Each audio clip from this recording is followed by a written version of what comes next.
di bawah-bawah yang menjadi korban, yang menjadi korban penipuan. Itu loh, mengatasnamakan Rasulullah. Kalau mengatasnamakan yang lain, mengatasnamakan Hitler, mengatasnamakan apa ideologi lain, saya nggak begitu ambil pusing. Tapi kalau sudah mengatasnamakan darah Rasulullah, ini perkara yang tidak bisa ditawar sedikit pun. Gitu ya. Jadi ya udah gitu aja lah kalau mau. Kalau nggak mau ya yakinlah ini akan terus bergulir. Dan ini akan semakin memanas.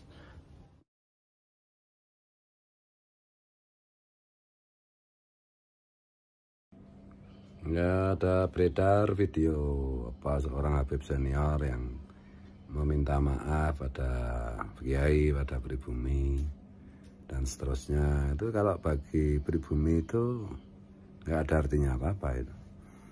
Karena bagi pribumi itu termasuk saya itu ya semuanya akan dianggap sesuatu yang serius dengan syarat misalnya kira-kira ya begini yang saya baca itu.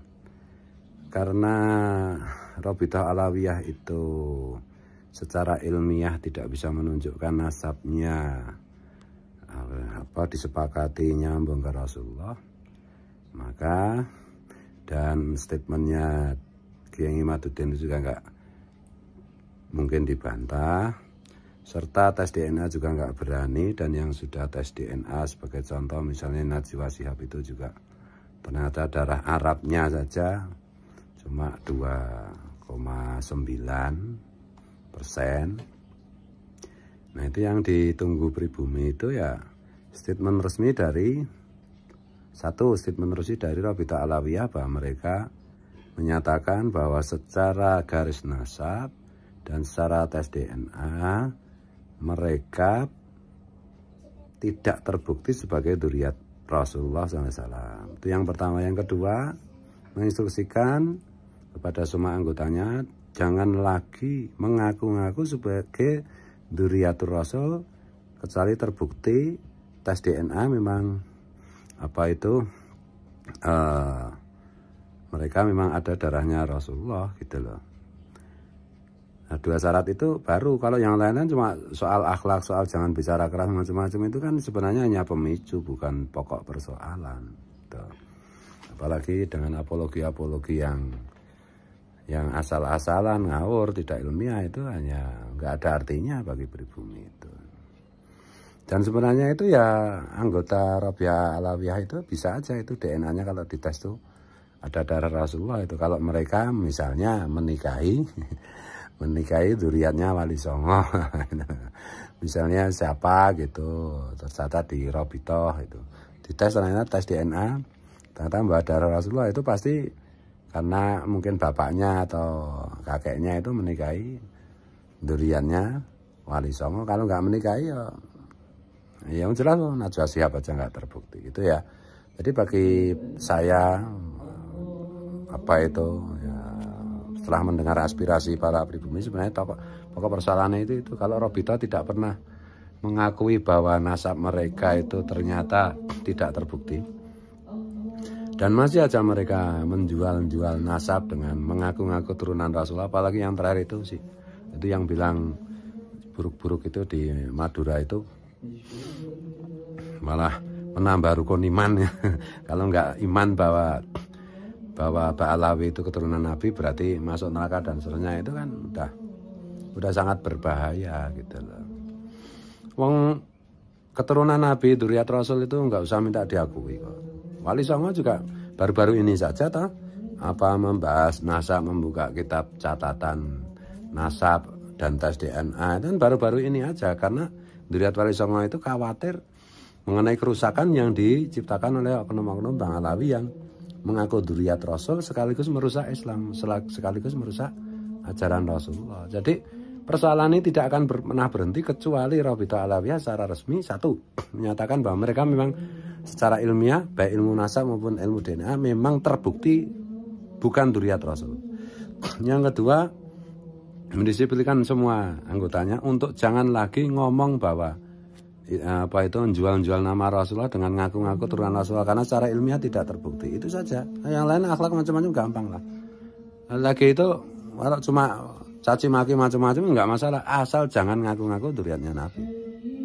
Itu ya. Itu ya. Jadi bagi saya nggak berarti apa-apa itu Habib ini ngomong halus ini nggak berarti apa-apa. Karena pokok persoalannya bukan itu. Pokok persoalannya itu adalah bahwa banyak oknum Ba'alawi yang mengaku-ngaku keturunan Rasulullah, keturunan Nabi untuk merusak agama. Itu loh, untuk merusak agama. Tuh, secara umum begitu. Ada banyak oknum, tidak semuanya gitu. Dan kajian ilmiahnya ternyata mereka tidak terbukti sebagai dzurriyyat Rasul. Sekali lagi tidak terbukti sebagai dzurriyyat Rasul. Gitu loh. Tetapi mereka, oknum-oknum mereka terus-menerus membuat apologi, membuat kila, ada pernyataan. Saya bisa mematahkan argumennya Kiai Ngimat, tapi saya nggak mau begini. Loh, kalau kamu bisa yang ngomong aja di YouTube secara terbuka. Kiai Ngimat juga sudah ngomong itu, udah nantang bahkan. Semua ulama ahli nasab seluruh dunia bahkan ditantang untuk live streaming bareng 3 hari 3 malam kalau bisa mematahkan statementnya Kiai Imat itu. Ini persoalannya gitu. Jadi jangan salah loh, Kiai Imat dan saya itu ada kesamaan, yaitu sama-sama mengambil berkat doa dari Waliullah Al-Kutub Abu Yatim Yatim Banten Al-Mahfurlah. Gitu loh. Jadi nggak ada bedanya saya. Kalau Kiai Imat itu bagian ilmiah, kalau saya bagian manfaat dan mudarat untuk umat gitu. Saya kan sedang membela umat Rasulullah, bukan membela. Kalau Kiai dzurriyyat Wali Songo dan yang lain-lain nggak usah dibela, pasti menang sepanjang sejarah itu menang. Yang saya bela itu umat Rasulullah yang di bawah-bawah yang menjadi korban, yang menjadi korban penipuan. Itu loh, mengatasnamakan Rasulullah. Kalau mengatasnamakan yang lain, mengatasnamakan Hitler, mengatasnamakan apa ideologi lain, saya nggak begitu ambil pusing. Tapi kalau sudah mengatasnamakan darah Rasulullah, ini perkara yang tidak bisa ditawar sedikit pun. Itu ya, jadi ya udah gitu aja lah kalau mau. Kalau nggak mau ya yakinlah ini akan terus bergulir. Dan ini akan semakin memanas. Dan bahkan statement terakhir dari Ketum PBNU pun yang sudah saya ajak semua publik untuk sami'na wa ata'na pun ternyata tidak efektif. Artinya publik itu sudah benar-benar tidak mau menerima apa yang disebut dengan klaim itu, gitu loh. Tidak mau menerima kepalsuan lagi, gitu loh. Gitu ya. Ya dilanjut aja, nanti kita lihat aja. Biasanya omongan saya kan terjadi. Jadi intinya gitu, berhentilah mengaku sebagai dzurriyyat Nabi kalau tidak bisa membuktikan diri. Itu loh. Membuktikan diri apa? Ilmu nasab udah batal. Satu-satunya cara sekarang cuma tes DNA. Tes DNA dulu. Kalau memang terbukti positif dzurriyyat Nabi, bolehlah ngaku. Itu pun jangan merusak juga. Gitu loh. Kalau merusak tetap baik. Tapi intinya yang pertama itu, kalau dzurriyyat Rasul ini nggak pernah sih ngerusak. Kalau dzurriyyat Rasul asli itu nggak pernah ada perilakunya jualan Rasulullah. Nggak pernah nipu-nipu umat dengan mengatasnamakan Rasulullah. Nggak pernah. Terbukti berabad-abad dzurriyyat Wali Songo itu nggak pernah nipu dengan menggunakan nama Rasulullah. Itu ya. Jadi itu jangan malah berkilah-kilah. Oh, Wali Songo itu Azmat Khan, keturunannya Ubaidillah. Ya enggak. Tuh tanya Said Zulfikar itu, Basaiban Al-Idrisi itu. Kan? Udah dijelaskan. Jangan bawa-bawa nama juga ulama-ulama seperti Guru Sukumpul itu Ubaidillah. Enggak Ubaidillah. Itu loh, ada jalur nasabnya sendiri. Yang sampai Rasulullah, yakin saya. Dan enggak pernah jualan Rasulullah, enggak pernah. Makanya salah satu ciri orang yang bukan dzurriyyat Rasul itu sukanya itu ngaku-ngaku, gitu loh. Ya sekarang turunan Wali Songo juga tes DNA, ngaku-ngaku nasab. Iya, karena sedang melindungi dari kepalsuan. Ini loh kata dzurriyyat Wali Songo, ini loh yang asli itu kayak begini. Itu loh yang palsu kayak Nono itu. Ya, gitu ya.